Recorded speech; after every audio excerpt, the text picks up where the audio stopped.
In this episode of Sasquatch Theory, Trisha takes us on a journey that feels less like a podcast and more like a crossing between worlds. From the towering, mist-soaked redwood forests of California to the humid, whispering swamps near Savannah, Georgia, her experiences challenge the idea that Bigfoot is simply an undiscovered animal hiding in the woods.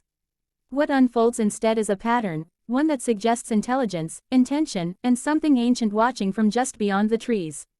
Trisha's story begins along a remote river in Idaho, the kind of place few people ever reach unless they are looking for solitude. The water moved slow and cold, the banks soft with silt and pine needles. That's where she noticed the footprints. They weren't rushed or chaotic, but deliberate, long strides pressed deep into the earth, following the river as if whoever made them understood the land intimately. No drag marks, no hesitation, no sign of human footwear.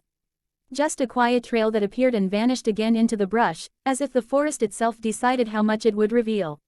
Later, in a canyon miles from any road, Trisha heard a sound that still unsettles her. A sharp, explosive crack echoed through the stone walls, followed by a deep, rolling thud. A massive tree had snapped, not from rot or wind, but from force. The trunk was thick, healthy, and torn apart well above human reach. There were no storms that day, no logging activity, no explanation that fit comfortably within known wildlife behavior. The sound lingered in the canyon long after it faded, a reminder that something strong enough to bend forests might also be strong enough to stay hidden. Her most vivid encounter came in the Sierra Nevada mountains. Driving a narrow road at dusk, when light and shadow blur together, Trisha saw movement ahead.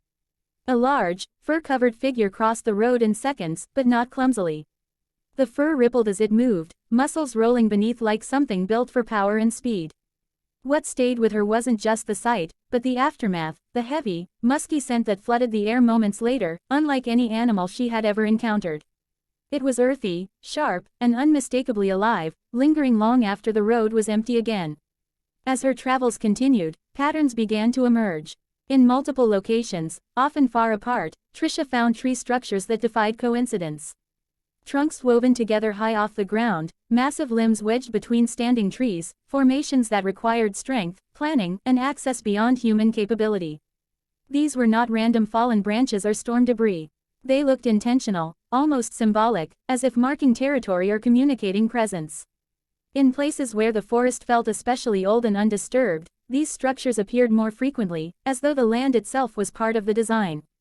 Perhaps the most unsettling moments came on sacred Native American land, where Trisha experienced vocalizations that left her shaken. Deep whoops echoed through the trees, followed by long, resonant calls that carried across valleys.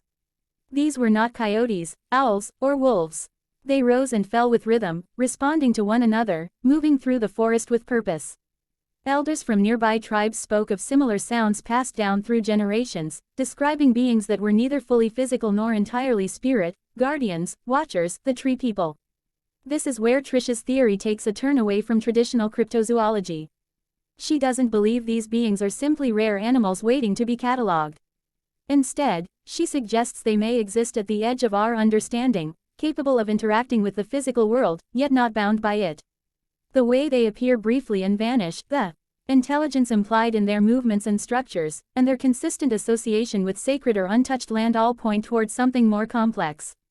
Across cultures, indigenous stories describe forest beings who protect the land and punish those who disrespect it. These entities are often depicted as tall, powerful, and elusive, able to move between worlds.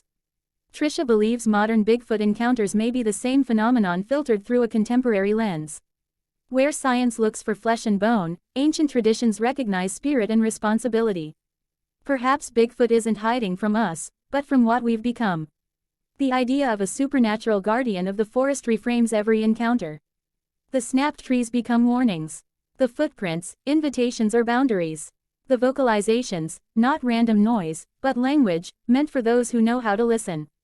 In this view, Bigfoot doesn't need to be proven in a lab to be real. Its reality is felt in the silence after a call, in the instinct to leave an area without knowing why, in the sense that you are being observed by something older than fear. As Trisha moves from redwood groves to southern swamps, one truth remains consistent: these experiences happen where the land is alive and respected. Where forests are treated as sacred, not resources.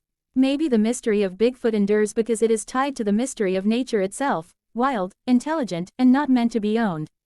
This episode of Sasquatch Theory doesn't ask you to believe blindly. It asks you to consider that not everything real fits neatly into categories we control. If beings like the tree people exist, perhaps their purpose isn't to be found, but to remind us that the forest is not empty, and never was.